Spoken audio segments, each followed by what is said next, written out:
what are some tips for actually approaching people? We were talking about energy, but like, how do we actually do that? There is a specific technique that I call a hook point if you want to build like a magnetic personality, right? And the hook point is when you get somebody else speaking about something they're extremely passionate about and let them ramble on for a while, right? I'm going to ask you another question. So let's say we took a group photo. Who's the first person that you look at on that group photo? Myself. Why? Because I don't really care what everyone else looks like. That's right, because we're selfish by nature and we want to make sure, we want to talk about us. We want to know, are we doing well, right? Same thing there, right? We care about us. Give the person what they want, which is talk about them. You just simply go out and say, hi, how are you? What brings you to the event? Amazing. What do you do? Okay, how long have you been doing that for? Okay, well, how did you get into it? Like all these really small situational questions that gets them to expand. And then you stay quiet and you let them ask you back. And because you've given so much, they'll feel forced to interact with you. And whenever somebody's actively talking to you, they're building an emotional connection because you're giving them what they want, which is talk about them. Yeah, I've heard this tip before too. Like you actually always just lead with, just be curious about the other person. Yeah. And then naturally it bounces back towards you. Would you say this applies for both personal and professional It's all connected. situations? No difference. No difference. It's all the same. Be genuinely interested. Don't come in with an agenda. Don't come in thinking, oh, when they say this, I'm going to say this. No, like just literally be present. Look at them in the eyes like I'm looking at you right now and say, amazing. Like, what do you do? How long have you been doing this podcast for? I love it. Like the setup is cool. Yeah, it's beautiful. If you don't want to run out of things to say, and this is a big thing that I hear people say, like, oh, I don't know what to say. Stop thinking. Just like, would you think about what to say with your brother and your sister? Yeah. True. Probably not. You just make funny jokes. Same situation. We're placing too much importance in these relationships. Stop worrying about it, dude. These people don't know you. They have no influence over your life. Worry about the people that are already in your circle first, and then the strangers will be okay. Yeah, that's true. Like just be genuinely curious.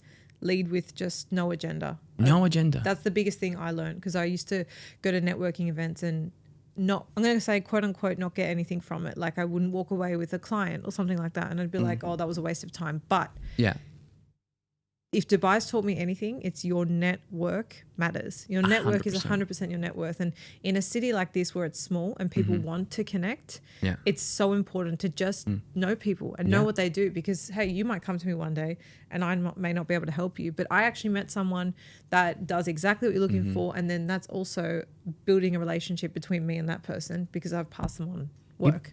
People don't understand how much money they lose every single month and every single year by not having a good network. By staying small, by being scared of saying hello to a stranger or going to a network. They're missing out on so much freaking money, so many opportunities, the love of your life, your best friend, right? The best financial outcome. It's out there. You just have to say, you know what, I'm going to go and get it and make it happen. You moved to Dubai, how long? 2 years ago? 3 years Nearly ago? 3. Yeah. And look at you now. Because you made a choice of not playing small. You're like, dude, I belong in the big leagues. I'm going to be here in Dubai. And here you are. It's all about choices. People, you're right. You either choose to go big or you choose to stay small. So for people listening who maybe want to, let's make something, a practical kind of strategy here, right? They want to start tapping into having a bit more of a network. And by the way, I think this is useful for people, even if you're in a job that you love, that you can see yourself there for a few years, build your network. You just don't know where that's going to come, what opportunities are going to come from it, even if it doesn't mean like you're looking for another job, right? What are like some things people can be doing on a monthly, weekly, daily basis? Like let's talk maybe from LinkedIn all the way through to physical events, all the way through to personally organizing coffees within their office. Like what are some practical strategies for people, whether business owners or individuals, to actually get in a habit of networking to build their net worth? One big thing I'd say is don't do what we say, watch what we do. What is Erica doing right now? She's got a podcast. She's adding value. She's bringing guests. This is free publicity for us. That's one way of building a network. How many people have you met and stayed in touch with from the podcast that you've done now? Many. And actually quite a few of them have been very close friends of mine. That's how I've made my closest friends in Dubai. Boom. That's the first step. You can build a podcast. You don't need a fancy studio like we're doing right now. You can do it on Zoom. That's how we started, right? The second thing, events is so powerful. And it's so easy to launch an event. All you have to do is go up to a venue that doesn't have that much traffic anywhere in the world and say, hey, this is my idea. I can approximately bring every single week in the day that's less, that there's no traffic. I can bring between 20 and 50 people, and they'll pay an entry fee and they'll spend money with you. All I ask in return is that you don't charge me a fee for hosting the event. And the way that you fill it up, if you don't know anybody, I'm assuming that you don't know anyone. You run an ad on Facebook. Fill out the fund and be like, hey, I'm hosting this event for people in my niche doing X. We're all going to get together. We're going to talk about X. And I'm going to have one speaker talking about X. Oh, you don't know the speaker? Okay, cool. Well, I'm sure there's a real estate agency nearby. Find the one that's making the most money and be like, oh, this person's making X a year. He's going to share his tips on how he makes X a year doing this. Boom. That's step number 2. Number 3 is do a dinner. Like, invite people. And when you invite people, say, hey, I'm hosting a dinner for people that are doing this in the same industry. The only requirement in order for you to come is obviously you can pay for your plate or whatever. If you don't want to pay the whole thing, that's fine. And then you can say, bring an extra plus one that's on the same industry. So now you use your leverage. Those are the 3 things that I would do. And what about for people who, okay, because what you've just shared is really useful for business owners, for people like maybe me who are in the speaking industry. What about someone who's in a corporate job that wants to start building out their network? What tips would you have for them? Leverage the existing network. The same way, host a dinner. Leverage the existing network. People already in the office, they would already know people in the same industry. So, hey, I'm doing a small meetup for people in the same industry. The other requirement is that you bring an extra person with you. We can all go to dinner. Yeah. That's how you do it.